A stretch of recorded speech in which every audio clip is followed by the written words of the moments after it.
No, potem pa dober dan, dobrodošli na Čarovniji lesa. Danes vas bova z Vesno začarala, da boste še bolj kot do zdaj, ker vidim, da ste sami taki, ki veste, da je les čaroben material, ampak danes dobite še kakšen ščepec čarovnije zraven. Zdaj pa, da ne bomo predolgo okolišali, bom jaz kar delil zaslon, ker imamo predstavitev narejeno. Mogoče še kot uvod, to današnja tale prezentacija bo malo bolj neklasična, rečemo temu. Razvili smo pa ravno zaradi teh koronskih peripetij in ovir, ker drugače imamo mi prav poseben, bom rekel, program pristopa šolarjem v osnovnih šolah za popularizacijo lesa, poklicev, ki se ukvarjajo z lesom in tako naprej. Več modulov in imamo pripravljeno že, bom rekel, cel hardware, ker v škatlah damo v avte, lahko gremo na šolo ali pa da otroci pridejo k nam, pa imamo pač en tak standarden nabor predstavitev. No, ampak zdaj, ker je pa šla korona, smo morali se prilagoditi in je tako nastalo tole, kar boste danes videli. Evo, pa kar gremo. Share. Tako. Kaj je napačno? Ne, zdaj grem pa na to. Samo, če mi lahko, prosim, kdo potrdi, da vidite prezentacijo. Ja, se lepo vidi, Irena, potrjujem. No, jaz verjamem, da vi, ki ste vsi blazno računalniško pismeni in tako naprej, poznate aplikacijo Mentimeter, da ste se že kdaj srečali na kakšni konferenci s tem. Če ne, nič se bati, bomo vse razložili, ker tole predavanje je mišljeno v bistvu kot interaktivno predavanje. Mentimeter je ena taka aplikacija, platforma ji pravijo, ki omogoča sodelovanje na način, da lahko midva vam postavljava vprašanja, vi pa na njih odgovarjate.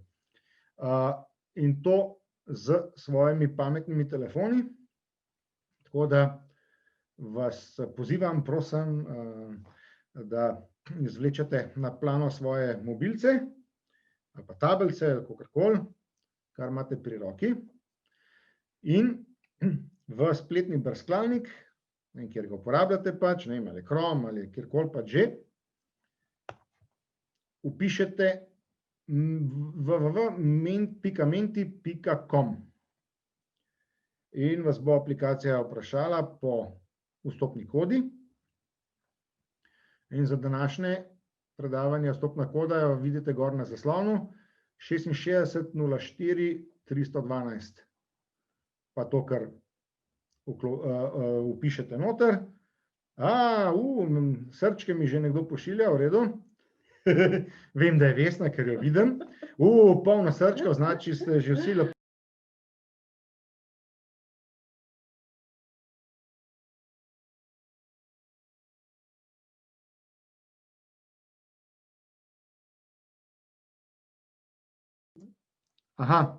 Imamo očitno malo tehničnih težav, ampak vidim, da srčkov se je pa pojavilo že veliko, tako da mislim, da gremo lahko kar naprej. In začnimo naše druženje s tem, da vpišete prvo asociacijo, ki vam pade na pamet, ko slišite besedo les.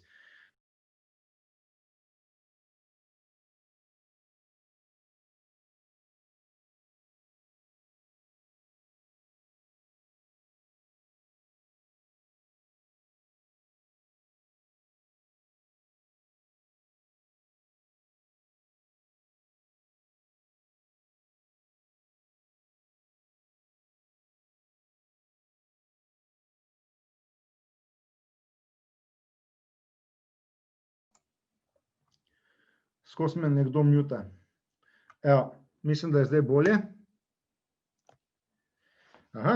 Vidimo zanimive sugestije. Gozd, narava, kisik, ja. Dom, super. Drevo, miza, stol, papir. Moče že prehajamo malo tudi na izdelke. Ne samo na naravo in gozd in tako naprej. Drevo, miza, stol, papir. In Renew, bravo. Ja, sej sem v opremi pravilni. Še kakšna? Kako vi vsi slišite? Jaz vas tako ne slišim. Aha. Kdo ne sliši? Me je spet mutal, ne pa bi moral. Aha, Urša pravi, da ne sliši. Aha, kodo, prosi. Aha, kodo. Koda je na zgornji strani 6604 312. Gor na zgornji vrstici na prezentaciji je vedno koda. Andreja, Črt in Lesarji. Toplina, gozd, vidiš, mislim, da smo že precej sugestij zbrali.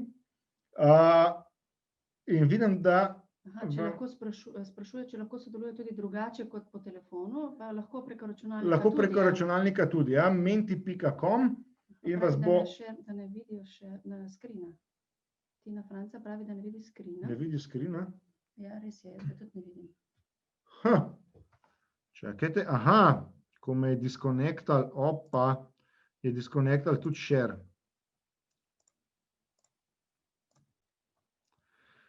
Evo, zdaj bi morali biti pa bolje. Šolami nimamo nikoli teh težav. Ne, šolami nikoli teh težav ni. Toplina. Odlično, hvala, vidim. Super, zdaj pa vidim, ja.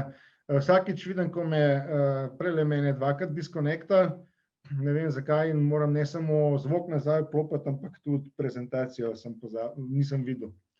Dobro, vidim, da večina asociacij bo neka narava, nek dom, mogoče 2-3 izdelki, kisik, se pravi ekološka vloga, dreves, niti ne toliko lesa, zato vidim, da je res treba naprej na tole čarovnijo, da vam pokažemo, kaj je še vse drugega les, kakor mogoče samo gozd, drevo in tako naprej. Tako da pejmo kar naprej. Zdaj moram pa svetno odklikati. In vam postavljam takoj naslednje vprašanje. Ta je pa bolj filozofsko vprašanje, a pa mogoče tudi naravoslovno. Ali je les živ?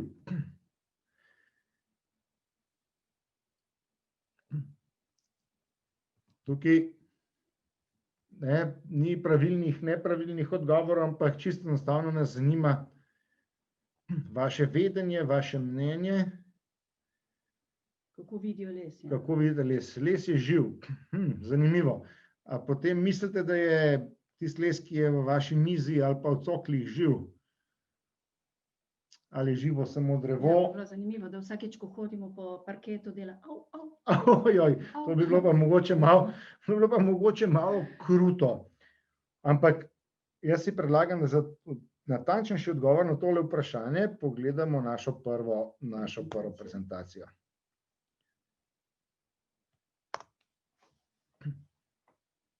Če pogledamo prečni prerez debla, v njegovi sredini opazimo stržen, ki je najstarejši del v deblu. V obliki krogov mu sledijo jedrovina, ki predstavlja mrtvi del debla, beljava, v kateri najdemo nekaj živih celic, živo kambijevo cono debla ter lubje in skorjo. Deblo opravlja mehanske funkcije, skladišči hranilne snovi ter prevaja vodo in hranila. Les je naraven material, ki nastaja z delitvijo živih celic, ki energijo in gradnike za rast dobijo s fotosintezo. Pri tem iz ozračja vežejo ogljikov dioksid. Ti procesi v živi kambijevi coni debla tvorijo lesno tkivo, ki v notranjost tvori les, navzven pa skorjo. Če les pogledamo pod lupo, si lahko ogledamo njegovo makroskopsko zgradbo, kjer vidimo letni prirastek, ki ga imenujemo branika. Letnice so navidezne meje med dvema branikama. Če podrobneje pogledamo eno braniko, lahko v njej opazimo drobne ovalne luknjice. Tem luknjicam pravimo celični lumni, kar pomeni prazni prostori. Ti lumni so obdani s celičnimi stenami, ki skupaj tvorijo tkivo lesa. Celične stene so še podrobneje sestavljene. Glavni gradniki celičnih sten so celuloza, hemiceluloza in lignin.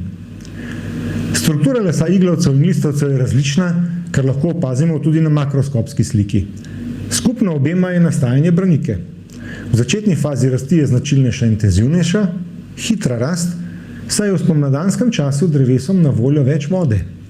To na zgradbi prepoznamo pri nastajanju večjih ali številčnejših celičnih lumnov, ki omogočajo večje pretoke vode. Nato postopoma z zmanjšanjem padavin tekom poletja drevo prične tvoriti les z manj celičnimi lumni, a z debelejšimi celičnimi stenami.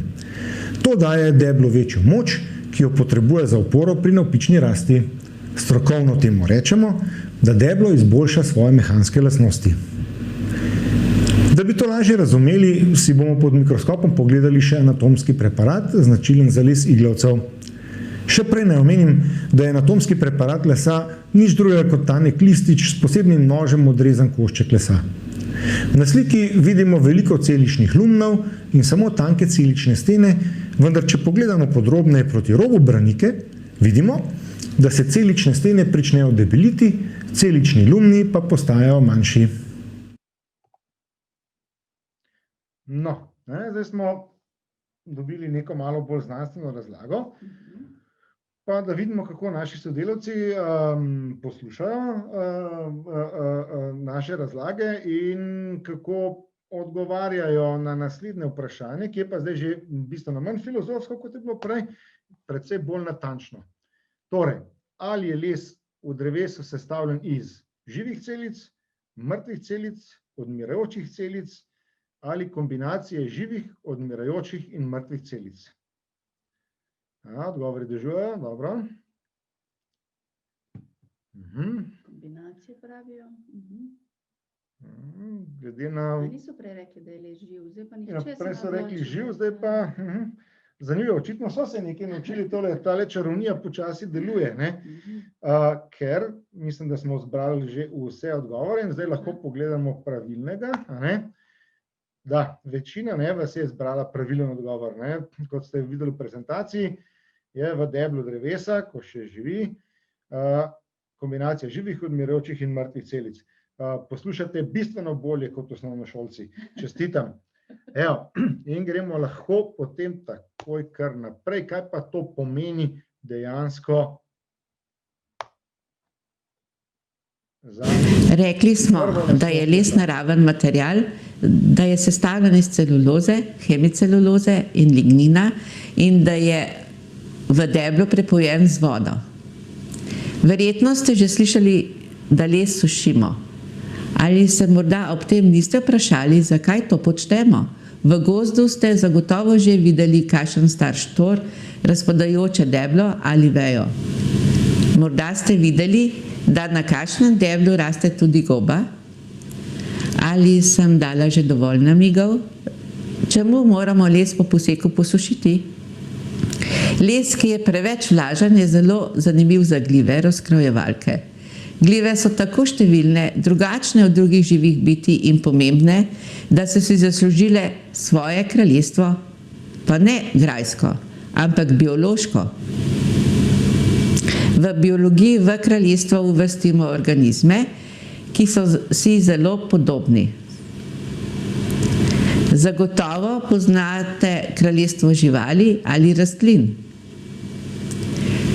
Skočimo v naš laboratorij, kjer umetno gojimo glive razkrojevalke lesa, s katerimi lahko proučujemo, kako odporne so različne drevesne vrste na določene glive. Trajnost oziroma odpornost lesa je pomembna lastnost, ki jo moramo upoštevati pri uporabi lesa. Glive obožujejo sladkor ali bolj strokovno, glukozo. Glive se širijo z drobnimi nitkami, ki jim pravimo hife. Preplet teh hif pa miceli.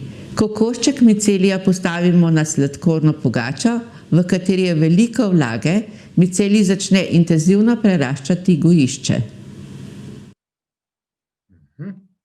No, to smo zdaj torej spoznali prvo lastnost lesa, trajnost, odpornost. Ampak mi smo tečni ljudje in če čaramo, moramo biti tečni. tako da vam takoj zastavljamo naslednje vprašanje, spet preverjamo, kako ste poslušali. Ne? Kdo je bilo že vse bolj ali manj povedano ali nakazano. Zdaj pa povejte, kaj imata skupnega sladkor in les? Nič. Sladkor v lesu je zaščitno sredstvo, ki les ščiti pred okužbo z glivami. Olesenela celična stena je sestavljena pretežno iz sladkorjev. In pa, ker les vsebuje sladkor, ga napadajo žuželke. Ja, če les vsebuje sladkor, bi ga tudi jaz napadala. Ja, kaj pa... Jaz sem tudi rada sladkor vsake toliko. No. A v žvečilnih gumijih tudi? Ja, absolutno. Kaj pa piše na žvečilnih gumijih? Kaj piše, ne berem, samo sladko pa je nekaj časa. Sladko je, pa gor pa piše brez sladkorja. Nekaj čudnega piše, ja. A si vedel, da sladilo... Ja, ampak a si vedel, da sladilo za žvečilne gumije so prvič začeli pridobivati iz lesa? Ja. Ksiloza piše gor, če preberete natančno. Potem v bistvu činom sploh ni Ksiloza, škodljiv. ksilitol. Ja, bomo videli.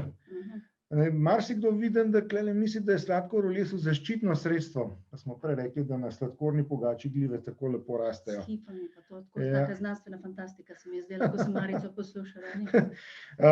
Mogoče bolj za kakšna grozljivka, za film, ne, kako rastejo. Aha, ampak mislim, da so naši poslušalci odglasovali. Večina, zopet večina, ampak precej manjša večina kot pri prejšnjem.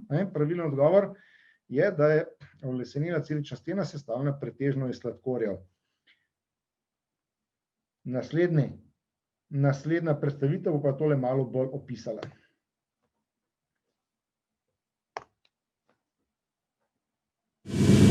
Les in sladkor imata veliko skupnega. Celuloza in hemiceluloza kot ena glavnih gradnikov lesa sta sestavljena prav iz sladkorjev. Tako gljive razkrojevalke v naravi najdejo les ter ga pričnejo razkrajati. Verjetno se še spomnite, da smo rekli, da les sestavlja tudi lignin. Narava je poskrbela tudi zanj. Gljive razkrojevalke lesa delimo na gljive rjave trohnobe in na gljive bele trohnobe. Gljive rjave trohnobe razkrajajo celulozo in hemicelulozo. Gljive bele trohnobe pa razkrajajo lignin. Vas zanima še, od kod prihajata imeni? Rekli smo, da gljive rjave trohnobe razkrajajo celulozo in hemicelulozo, kar pomeni, da nam na koncu ostane precej več lignina. Lignin je zaradi njegove kemične sestave rjavkaste barve. Zato so tako razkrojeni kroščki lesa pogosto rjavkasti. Pri beli trohnobi pa gljive razkrojevalke razkrajajo lignin. Zato ostanejo koščki lesa, ki so beli. Saj sta taki celuloza in hemiceluloza. Podobno kot pri izdelavi papirja, kaj ne? Tam lignin odstranimo s kemijskim postopkom. Pravimo, da ga belimo. Eko, no, torej zdaj smo spoznali nekaj o zgradbi lesa, nekaj o eni prvih lastnosti, ki izhaja iz te zgradbe, se pravi odpornost, in tudi malo podrobneje, tudi bom rekel bolj o kemijski sestavi lesa. Ampak, misliš, Vesna, da je odpornost edina lastnost lesa? Ja, ne, sigurno ima več. Če ne bi potrebovali toliko znanstvenikov. Tam v tisti prvi predstavitvi sem jaz govoril o nekih mehanskih lastnostih, ki jih daje. Pa dajmo pogledati, a je še kakšna lastnost pred temi mehanskimi lastnostmi? Aha, biološka. Aha. Lignin, seveda. Marica pa lignin prej omenila. Poleg sladkorjev, da je v lesu tretja glavna sestavina, lignin. Kakšna je biološka funkcija lignina? Opozarjam, tako kot osnovnošolce, pa vi ste univerzitetni ljudje, da je treba vprašanja brati pozorno in še bolj pozorno tudi prebrati odgovore. Kaj je poglavitna biološka funkcija lignina? Da je zaradi lignina les trd, da je zaradi lignina les rjave barve, da je zaradi lignina les prožen ali zaradi lignina les lepo diši. No, sicer les res lepo diši. lepo diši. Ja. In je rjav. In je tudi rjav. Načeloma, res, no. ja. No, pa tudi prožne, kakšna odtenkih. šiba. Ja, ja. Ja. Ampak Trdo pa tudi. ali res Samo ali je lignin to zaradi zagotavlja lignina, prožnost? Ja. A je glavna biološka funkcija, da je les rjave barve? Mislim, da še enega pogrešamo, 12, ponavadi jih je 13 tamle odglasovalo. Evo, 13. okej. No, tukaj pa Boš ti zdaj upošteval že to vidimo, malo da, bolj, ja, ne? da če pa ni razloženo prej v prezentacijah, ne, Zdaj druga. se pa tudi naši univerzitetno izobraženi ljudje lahko precej motijo. Čeprav tudi otroci so rekli, da je zaradi Res je, ne? lignina les rjave barve. Zanimivo, In ne? je rjave barve in tudi lepo diši, to vse drži, ampak to nista biološki funkciji lignina, a ne? Ampak lignin v lesu zagotavlja Nekaj drugega. trdnost v glavnem, a ne? In to je poglavitna biološka funkcija in to je že ena od mehanskih lastnosti lesa. No, pokaži. Ampak mislim, da bomo zdaj govorili pa o eni drugi, Ne, a ne? ne, zdaj boš ti nekaj pokazal. Pa sem se res začaral že sam. Ja. Torej, malo podrobneje o ligninu. Ko so se rastline razširile na kopno, so se morale za preživetje prilagoditi močnejšemu sevanju sonca, bolj suhemu okolju ter manjšim količinam hranil. Predvsem pa so stebla rastlin potrebovala oporo za rast v višino ter transport vode in hranilnih snovi iz korenin v liste. Lignin ima pri tem pomembno vlogo, ker poveže vlakna celuloze. Če si predstavljate, da so ti špageti celulozna vlakna, če snov špagetov spustim, ta razpade, špageti pa se raztresejo po pultu. Če pa jih ustavim v čokoladni namaz, predstavlja lignin, jih ta lepo poveže, ter snop stoji samo od sebe. Podobno so v lesni steni z ligninom obdana vlakna celuloze, povezuje pa jo hemiceluloza. Logično, ne? Logično. In mislim, da si bo veliko ljudi po tej noteli zapomnilo tudi vlogo lignina v lesu. No, zdaj pa mislim, da jaz res pridem na ta svoj račun in uvedemo novo lastnost lesa, v kateri se bomo spoznali zdaj. Ali les plava na vodi? Slide not active. Kaj me je spet odklopil? Nekaj se dogaja. Activate slide. Dela. Dela, Ja, se dobro. Kako je not active? Kaj mu je? Dela. Dobro. Malo nas preverja. Ali les plava na vodi? Da, ne, odvisno od barve, odvisno od velikosti kosa lesa, odvisno od vrste lesa. Les plava, 80% vas misli, da les plava na vodi. Še 3 glasove rabim, še 3. Kdo da Smo več? na 10, ja. A je kakšen junak, ki bo rekel, da je odvisno od barve lesa ali les plava na vodi? Od vrste. Odvisno od pravi. vrste lesa. Biologi, Matjaž glasuje, vidim. Čakaj, zdaj pa en več. 14, še več. Dobili smo še enega poslušalca, super. Zdaj, kateri je pravilni odgovor? Kaj pa pravilen, ja? Odvisno od vrste lesa. Kako in zakaj? Delno je bilo že razloženo čisto v prvi prezentaciji, a ne? Kako je za temi zgradbo lesa praznimi prostori, gostoto in tako naprej, ampak tole bomo bolje videli na videu. Pri prejšnjih predstavitvah smo videli, da je v strukturi lesa veliko praznih prostorov, dejanskega lesa je malo. Vendar se različne vrste lesa razlikujejo v tem, kolikšen delež praznih prostorov imajo.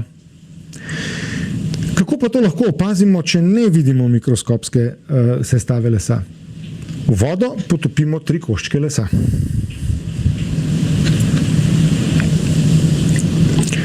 Kaj vidimo? Opazimo, da 2 koščka na vodi plavata, eden pa je celo potonil. Če pogledamo pobliže, vidimo, da sta tudi koščka lesa, ki plavata v vodo, potopljena do različne mere. To ni zato, ker so različnih velikosti, ampak zato, ker so pripravljeni iz dreves različnih vrst in imajo zato različno gostoto. Tisti, ki je v vodo najmanj potopljen, ima najnižjo gostoto. Skoraj potopljeni ima gostoto zelo podobno gostoti vode. Potopljeni pa je od vode gostejši.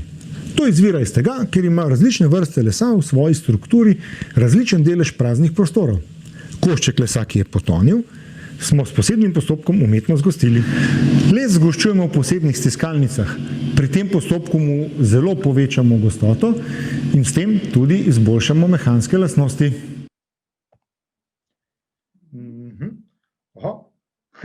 Kakšna krasna ilustracija, ne? Je pa seveda potem odvisno ne samo od gostote, ampak tudi potem od oblike tega, ne? Kot je recimo tale pričujoč čoln, ki je lahko tudi jeklen, betonski, ne vem kakšen, ampak načeloma, ne? Les sam kot tak plava na vodi, če ima gostoto nižjo od gostote vode, če ima dovolj lumnov v primerjavi z celičnimi stenami. Kaj pa naprej? Katera izmed mnogih mehanskih lastnosti, poudarjam, mehanskih lastnosti lesa je tudi povezana z njegovo gostoto, ker večina lastnosti lesa izvira posredno ali neposredno iz njegove gostote. Ampak mehanske lastnosti, katera izmed mnogih mehanskih lastnosti lesa je tudi povezana z njegovo gostoto. A je to trdota? A je to odpornost na biotsko razgradnjo, a je to barva, ali je to hrapavost. Naši ljubi osnovnošolci se tukaj zopet ujamejo v past nenatančnega branja vprašanj in odgovorov. Naši univerzitetni poslušalci pa s hitrostjo tipkanja pa 13, to ste pa zdaj zelo hitro. Super. In da vidimo dva prevladujoča odgovora, samo dva odgovora imamo, da je mehanska lastnost lesa trdota, ker precejšen delež, tam je 40% vas to misli, da je odpornost na biotsko razgradnjo mehanska lastnost. Zanimivo. Poglejmo pravilni odgovor. Seveda edina mehanska lastnost od tukaj naštetih je trdota. In trdota, tako kot trdnost, pa še marsikatera druga mehanska lastnost lesa je bolj ali manj neposredno povezana z gostoto. Tako kot smo prej videli, bolj gost les je seveda recimo tudi bolj trd, kaj pa zdaj za to trdoto, bomo pa videli na naslednji predstavitvi. Jaka. Razliko v trdoti lesa različnih vrst lahko opazimo zelo preprosto. Najlažje tako, da površino lesa poškodujemo s kakšnim predmetom, na primer z isto kroglico, ki jo na les spustimo z iste višine in opazujemo, kakšno vdolbino naredi v lesu. Če pa želimo poizkus narediti bolj znanstveno, zato uporabimo standardizirane testne stroje, na primer takega, ki ga vidimo na posnetku. Stroj s popolnoma enako silo pritiska na površino lesa. Če ima les nizko trdoto, je vdolbina, ki nastane, večja kot pri lesu z višjo trdoto. Tako kot pri prejšnji predstavitvi za gostoto, tudi za trdoto lesa velja, da je odvisna od njegove zgradbe. Torej, kako so zgrajene njegove celične stene in kakšen delež praznih prostorov je med njimi. Poenostavljeno lahko rečemo, da vrste lesa, ki imajo višjo gostoto, imajo tudi višjo trdoto in obratno. Obe lastnosti pa izhajata iz mikroskopske zgradbe lesa. Tukaj na koncu vidimo lepo razliko v poškodbi, velikosti poškodbe. Mogoče samo da dodamo, da učenci so si najbolj zapomnili ta stroj. Ta stroj? Ja, ko je pokalo. Ja, točno, s tem strojem lahko izvajamo veliko eksperimentov. Ja, točno, lomljenje predmetov je najbolj spektakularno. To tudi ta druga Vesna, ki je poslušalka, tukaj so voditeljica, zelo dobro ve, ampak mi se pa preselimo že kar na naslednjo. Zdaj smo bili nekaj o mehanskih lastnostih, trdota, trdnost in tako naprej. Ampak, a to pomeni, da z lesom lahko gradimo? Šele 5 jih je. Šele 5, okej. Ali je kar vsi, ja. Ne vem. Vsi sledijo in navigujo. Bomo videli. Nekdo se še celo oglaša v prenos. Da, 5. Še kdo? Samo 5 vas je glasovalo zaenkrat. Vsi pravijo da. Nekdo se je pogumil in rekel ne. plava proti toku. Ja, nekdo si upa. Le kdo je ta? Aha. Še kakšen glas? 12? Bomo dobili 13. bojevnika, Prej je bilo 14. 14 celo. Ja. No, ampak vidim, da smo s tole čarovnijo ljudi kar prepričali, da je les pravšen gradbeni material. Da, seveda, saj bomo na naslednji predstavitvi videli tudi, kako in zakaj. Kot otrok sem živel v betonskem bloku, zaradi česar sem imel težave z dihali. Beton se namreč suši do 3 leta, kar pomeni, da sem živel v prekomerno vlažnem prostoru. Zato sem se po srednji šoli odločil za študij gradbeništva, da sem se lahko poučil o bolj zdravih, okolju prijaznih zgradbah. Ugotovil sem, da je za gradnjo stanovanj, vrtcev, šol, pisarn in podobnih okolij les najboljša rešitev, saj smo tehnologijo razvili že do te mere, da omogoča hitro, kakovostno in zelo obstojno gradnjo. V Sloveniji to zavedanje še ni dobro razširjeno. Ko sem prijateljem omenil, da bom gradil leseno hišo, so me poskusili prepričati, naj tega ne delam, ker boš moral redno barvati fasado, boš imel miši, ti bo zgorela, jo bo odpihnil veter in podobna zastarela prepričanja. Najstarejša lesena zgradba na svetu stoji na Kitajskem. Stara je več kot 1300 let in še vedno je dobro hranjena. To je dokaz, da lahko lesene stavbe, seveda s primernim načinom gradnje in vzdrževanjem, zdržijo dolgo obdobje. Najvišja lesena stavba na svetu trenutno stoji na Norveškem z rekordnimi kar 85,4 metri višine. V Sloveniji, oziroma natančneje v Izoli, naš inštitut InnoRenew gradi največjo leseno stavbo v Sloveniji, kjer bomo imeli laboratorije in pisarne. Zakaj torej graditi z lesom? Če gradimo z lesom, bomo bistveno vplivali na okolje, saj posledično znižujemo CO2 v ozračju in ob zaključeni dobi uporabe ne obremenjujemo okolja z odpadki.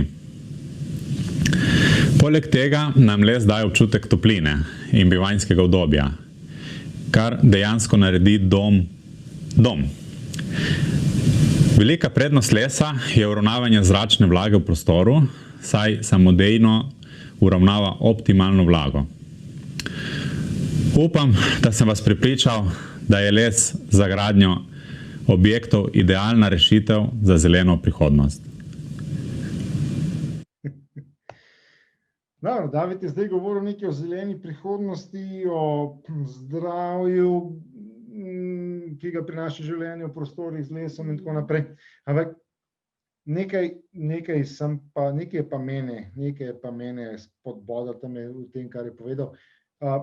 Rekel je, da z leseno gradnjo znižujemo koncentracijo CO2 v ozračju. Zakaj? Ja. O tem pa nič ni povedal. Mogoče ti veš, Vesna, kaj o tem. Ja, kaj jaz vem. Jaz vem to, kar smo učili v šoli, nekaj v zvezi s tem, da pravzaprav opeke ne rastejo. Ja, ampak lesena hiša raste? Ne, seveda, ja. No. Kako pa lesena hiša znižuje? Nekaj v zvezi s fotosintezo se tudi spomnim, da smo govorili. To sem tudi jaz že v prvi predstavitvi povedal. Ja. Aha. A lahko na hitro razložim? No, se pravi, ko mi posekamo danes drevesa, da zgradimo to svojo leseno hišo, ki bo stala nadaljnjih 100-150 let, nekaj takega. Smo drevo posekali, les ugradili in zdaj les tam je. Smo rekli, da v lesu so sladkorji, lignin, to so vse organske molekule, ki so nastale, ko je tisto drevo raslo, ko je drevo s fotosintezo, s pomočjo energije sonca, voda in CO2 iz ozračja zgradilo te celuloze, hemiceluloze, lignin, ki jih je ugradilo v les. In zdaj ta ogljik je vezan v hiši. To kar precej, se predstavlja, da v hiši je veliko lesa. Ampak kaj se pa dogaja, ko imamo gozd, s katerim trajnostno gospodarimo, tako kot recimo bolj ali manj v Sloveniji. Ko posekamo tiste drevesa, kaj se zgodi tam? Rastejo nova, ne, začnejo rasti nova. In ta nova drevesa rastejo in se pravi spet opravljajo fotosintezo in zgrajujejo svoj les. Ko rastejo, se pravi iz zraka črpajo CO2, da vgrajujejo vase. Ta naša hiša pa tam stoji zraven in ogljik, ki je nevezan, čuva in je tam vezan in se ne sprošča v atmosfero. Zato praktično v nadaljnjih 70-80 letih na tistem mestu zraste vsaj eno tako drevo, kot smo ga posekali, da smo naredili hišo, ampak smo rekli, da hiša stoji 150 let, se pravi 2 do 2,5 krat nekje toliko CO2, kot smo ga zdaj v hišo vezali. Ob ponovni rasti dreves na mestu, kjer smo drevesa za našo hišo posekali, se spet izloči oziroma se usrka iz atmosfere v ta les. In če ga spet vgradimo v neke trajne izdelke, ta cikel samo ponavljamo. Če pa zadevo delamo po principu krožnega gospodarstva, pa našo hišo po 150 letih, kot tudi smo v namenu, tramove predelamo v deske predelamo v deščice, v iverne plošče in tako naprej. In ta cikel lahko vrtimo naprej in ohranjamo ogljik vezan v izdelkih, namesto da recimo skurimo les in se CO2 vrne v atmosfero. In vedno več izdelkov, ko imamo v trajni rabi, vedno več CO2 iz ozračja vežemo v te naše izdelke in ga s tem umikamo iz atmosfere in pripomoremo k blaženju podnebnih sprememb. To je ta našemu zdravju, končno posledično, ekonomiji in vsemu temu. Hitra razlaga. Ampak, da smo prišli do tega znanja, recimo, kako ta ogljik kroži, kdo pa je to dognal? Lesarji? Tudi verjetno. A se samo lesarji ukvarjajo z lesom? Včasih so bili samo mizarji, ko so koče delali, pa ni bilo čisto v redu. Pa že David je rekel, da je gradbenik, Jaka je lesar, kaj pa še drugi poklici? Kaj mislite, naši dragi poslušalke in poslušalci, kdo vse se ukvarja z lesom? Kateri poklici? Poleg lesarjev ali pa lesarji, se tudi, poklic pa še. Ker v Mentimeter spet lahko poklic po poklic lepo vsakič pritisnete submit. Vmes, za katere poklice menite, da se ukvarjajo z lesom? Oziroma ima les pri njih pomembno vlogo?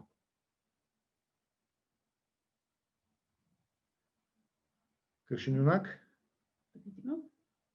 Aha. Z večjo, ko se bo napisala beseda, več vas je vpisalo to besedo. Lesar, gozdar, mizar, okej.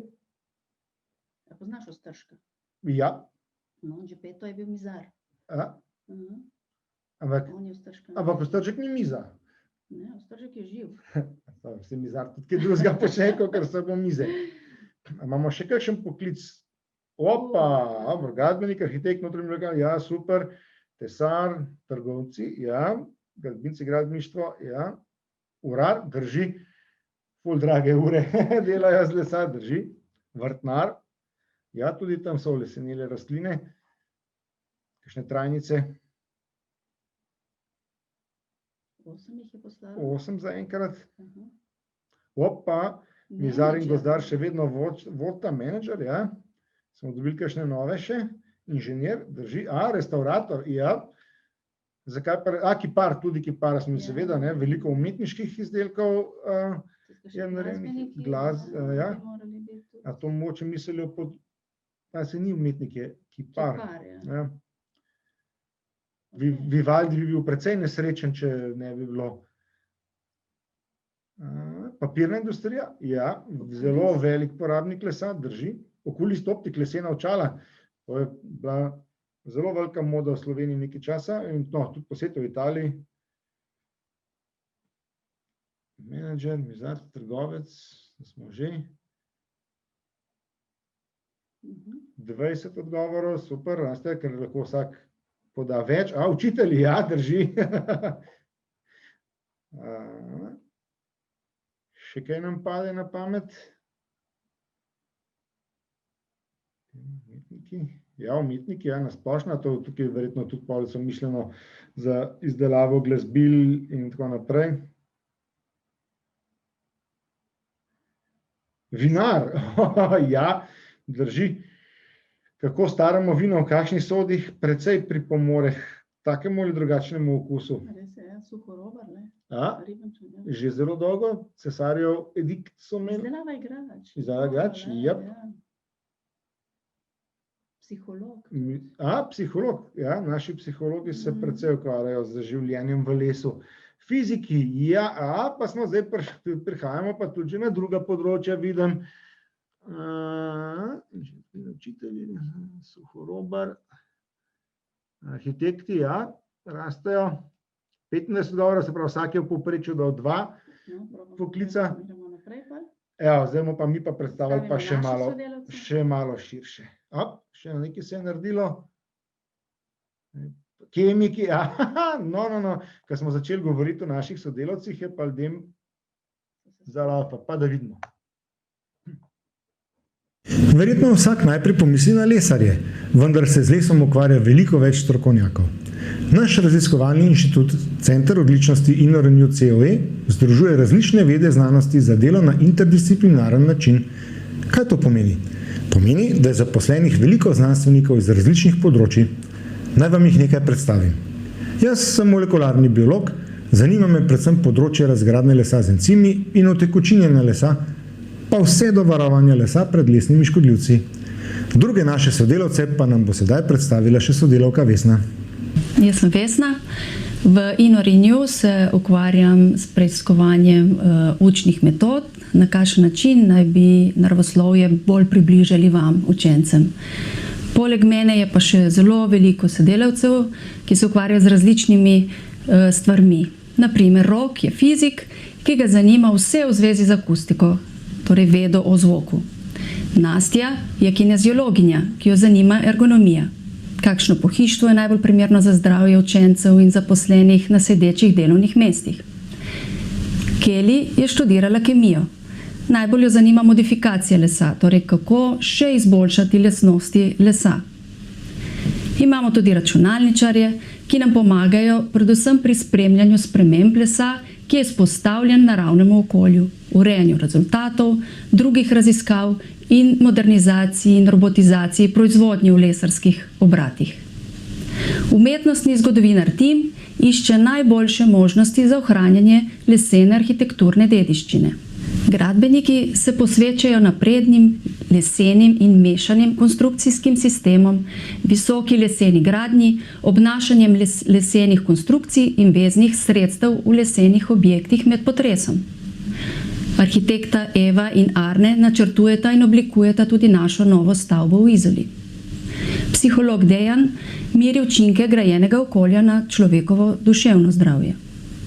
Brez Ane, ki se ukvarja z uporabo statistike na področju raziskovanja trajnostne gradnje, bi težko spremljali napredek pri naših raziskavah. In še bi lahko naštevali, vendar bi nam vzelo preveč časa. Bolje bo, če nas kdaj obiščete.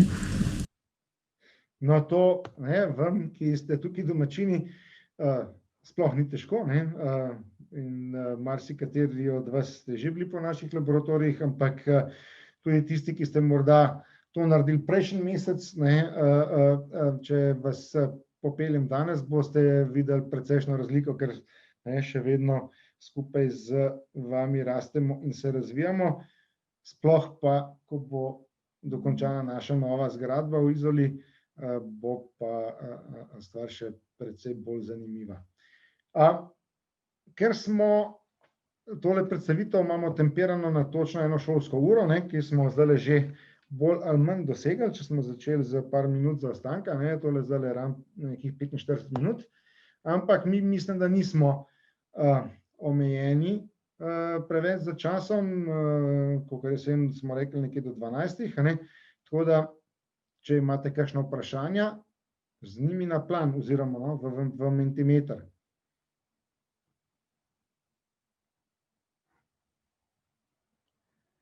Če povemo, eno med zanimivih vprašanj učencev je bilo, koliko znanstveniki zaslužijo. Ja, točno, to je bilo prvo je bilo, kak si, ko so bili Velenjčani zanč, kak si.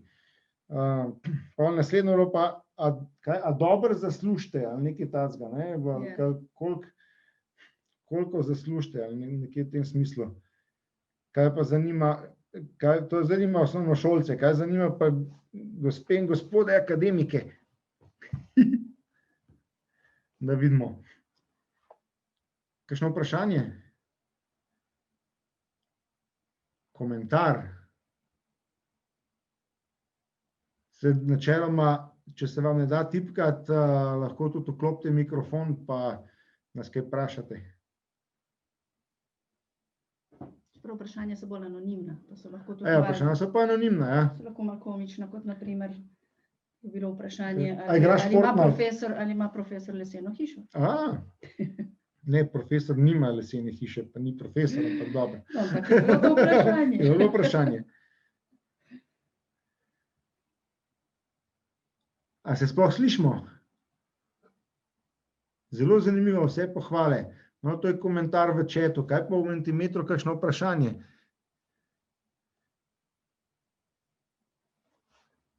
Ja, hvala, Mojca.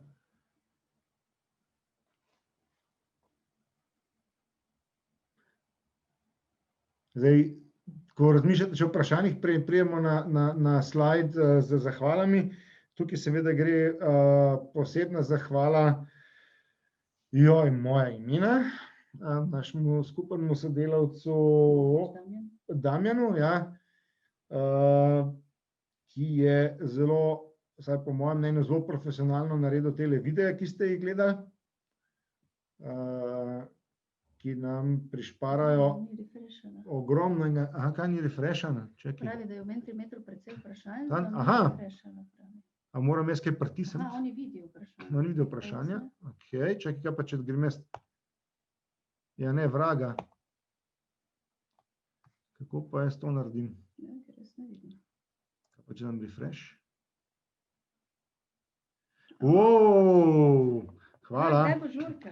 Kdaj bo žurka, sem nastavil. Septembra 21. To je plan. Ali so kdaj opravljali raziskave o tem, kako vpliva les na naša stopala? Ja, Vesna, nismo še prišli do tega, žal ne. Toliko o anonimnosti vprašanj. Točno vem, da je to, odkje je tole prišlo. To je enaka goljufija kot pri recenziranju znanstvenih člankov. Točno veš, kdo je recenzent, ki hoče, da vključiš še njegove ali njene reference v člank. Tukaj pa, ker se toliko dobro poznamo, Vesna, pa sodelujemo že nekaj časa, pa dolžen sem ti še marsikakšno stvar, vem. Ni vprašanje, ampak pohvale za predstavitev, zanimivo in interaktivno. Hvala. Je gradnja iz lesa draga? Ne več tako kot včasih. Še pred par leti je bila razlika tam nekje recimo 15%. Zdaj je z precej boljšo organizacijo in avtomatizacijo dela že v proizvodniku predpripravijo elemente, iz katerih gradijo. Če imate le čas, vam zelo priporočam, da greste dejansko v Izolo gledati, kako gradijo našo novo hišo, ko je betoniranje trajalo celo poletje. 2 etaži, zdaj bo pa 3 etaže v cirka enem mesecu postavili naprej lesene. Tako da za tem prihrankom pri času gradnje, če je organizacija dobra, se zelo veliko prišpara. Težava je pa res v tem, da lesene hiše ne moreš praktično delati sam, tako kot včasih nekaj ceglov, malo peska, vreča cementa, 2 bratranca pa hišta piva, pa smo zgradili hišo, pa pol čez en let še prvi štuk, pa pol čez en let še pa čez 10 let še fasado, to se pa pač pri leseni gradnji ne da in je treba imeti sredstva pač organizirana že takoj. To je največji, bom rekel, trenutno razlika recimo med gradnjo. Kako pa je s predelovanjem mesa v tekstilni industriji? Ali raziskuje uporabo tencela iz celuloze ali podobnih materialov? Mi konkretno se ne ukvarjamo z samim tekstilom iz lesnih vlaken, ampak z dodatki. Se pravi, bom rekel, v ustvarjanju pametnega tekstila, se pravi, da v take tekstile poskušamo vgrajevati senzorje, ki jih razvijamo iz lesenih materialov. recimo leticija, ne, iz konoplje, kjer lahko vlakna, bom rekel, temu rečemo, funkcionaliziramo, a ne, da lahko merijo, recimo, ne vem, znojenje ali pa kakšne druge, ali pa recimo spremembo temperature. Tako da samim tekstilom, pa ne, to se pa velike multinacionalke s tem ukvarjajo. Ja, in nekaj teh materialov je že kar orak na trgu. In to je seveda prihodnost tekstilne industrije, ker predelovanje bombaža je okoljsko katastrofa, če pa ne trajnostno gospodarimo z gozdovi in uporabljamo kaskadno uporabo lesa, tako da za pridobivanje vlaken uporabljamo bolj ali manj odpadke in ostanke, a ne, je pa okoljska primernost precej boljša. Ali se kaj ukvarjate s konopljo? Ja, ki se uporablja v gradnji, ali sploh bramo kot les? Ja, je lignocelulozen material in pri nas se kar ena cela raziskovalna skupina veliko ukvarja ravno s konopljo, pa tudi z drugimi, ne, lan, sisal, kokos in tako naprej. Ampak ja, prevladuje konoplja. Lahko vam povem anekdotico, ko smo se 4 dni nazaj peljali na delovni obisk na Koroško, je bil eden od postankov tam tudi na kmetiji, pri kateri smo nabavili surovino, rečemo temu, in smo se peljali nazaj v Koper z 2 avtomobiloma polnima trave. Tako da dobro, da nas ni takrat kakšen policaj ustavil, ker si ne predstavljam, kako razložiti, da ne, gospod policist, to je pa industrijska konoplja, ziher, majke mi. Zgleda smo kot 2 rasta mobila, no. Sam še res noter morali kaditi, da se še kadi ven.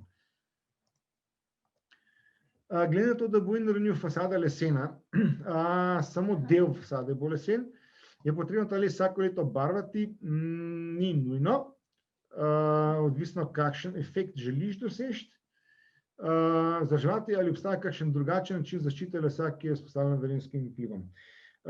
Zdaj, to je vprašanje osebne estetike. Eno rednih vprašanj, da ne omenjam imenega profesorja v Ljubljani na lesarstvu, je bilo vedno, kolegica, kolega, kakšna je naravna barva lesa.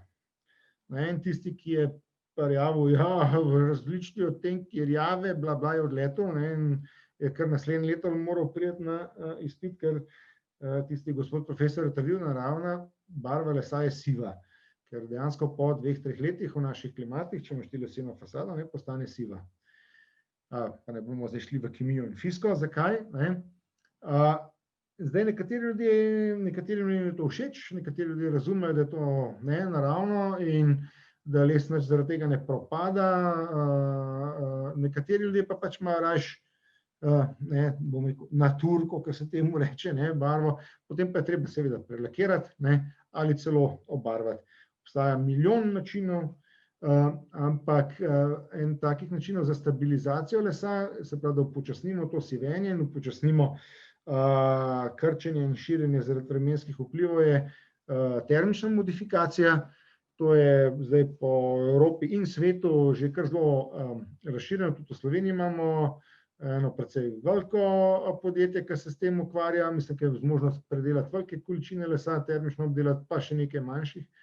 Tako da, ja, ponavadi za fasade, za terase, ograje in tako naprej, se kar pogosto zdaj uporablja termično modificiran les. Stanujem zraven in res hitro raste, je pa to eno zelo urejenih gradbišč. Samo razgled Triglav mi bo stavba skrila. Ja, nažalost, ja, precej visoka bo, to bo, ko bo zgrajena, bo največja lesena stavba v Sloveniji, čeprav samo 3 štuke, nažalost, kot je David nam prej v predstavitvi povedal, lahko z lesom gradimo zelo, zelo visoko, ampak tisti najvišji, ko slišite o rekordih in tako naprej, tisto so pa hibridne, betonsko ali pa jekleno-lesene konstrukcije, tako kot naša, ker tudi zaradi okostenelih predpisov, tako o statiki kot požarni varnosti in tako naprej, moramo pri nas imeti še precej betona še vedno v hiši noter. ampak les prevladuje.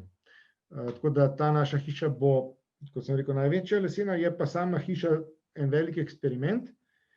Na njej se učimo že skozi projektiranje in to bo pa noter vgrajenih milijardo enih senzorjev in bomo merili vse žive stvari, ne samo temperaturo, vlago kot nekaj klasičnega, ne, ampak seizmična gibanja, vplive vetra in pa pač vse vplive na človekovo zdravje in dobro počutje. Tako da bo in hiša in mi v njej eksperimentalni zajčki. V bistvu bo razgled na eksperiment. Razgled bo pa na eksperiment. Evo, ni več vprašanj udeležencev. Prav upam, da smo odgovorili na vse, ker se res približujemo tele 12, da vas ne zadolžujem. Aha, ali bodo organizirali kakšni ogledi? Jaz sem prepričan, da ja. Ali bomo lahko prišli na kakšno predstavitev študenti biopsihologija? Ja, morda okrepimo sodelovanje, nujno. Jaz mislim, da za to ni nikoli nobenih ovir in to lahko začnemo že kar takoj. Se mislim, da tudi nekaj naših kolegov predava oziroma vaje tudi na vašem programu. In ja, vedno gledamo, kako bi lahko ta sodelovanja še razširili. Jasno, vedno obstaja neke tudi potem časovne pa finančne omejitve, ampak mislim, da zaenkrat smo še zmeraj dovolj nori, da precej delamo tudi volontersko in kot tako fleksibilni kot temelj pač za naprej. Ok, nič vprašanj. Zdaj, če vam se še porodi kakšno vprašanje, veste, kje smo, veste, kdo smo, drugač Vesni na mail, se trudimo vedno čim prej odgovoriti. Zdaj moje klasične ankete, debriefing vam ne bomo pošiljali, tisto je bolj za šole, ko nas res zanima tudi feedback učencev, nekaj pohval od vas smo že dobili, to je super, sploh za ego. Biopsihologi boste to dobro videli. In pa seveda na koncu zahvala vsem sodelavcem, vam, ki ste poslušali in sodelovali z nami, bilo je super, dinamično. In pa seveda moram vedno omeniti na koncu še financerje, Ministrstvo za gospodarski razvoj in tehnologijo preko agencije Spirit, in upamo, da bomo lahko tale naša predavanja nadalje še nadgradili in oblikovali tudi en tak, bom rekel, programček izobraževalni tudi na YouTubeu oziroma kakšnih teh medijih. Načrtujemo seveda tudi prevode, tako da bo zadeva tudi mednarodno dostopna, ne samo za obskurnih 2 milijona obskurnih govorcev. To je pa to. Hvala lepa. Hvala. Nasvidenje. Stop sharing. Evo nas. Se lahko tudi vidimo. Da si lahko še pomahamo. Tako. Čau. Čau. Prav, da nasvidenje. Adijo.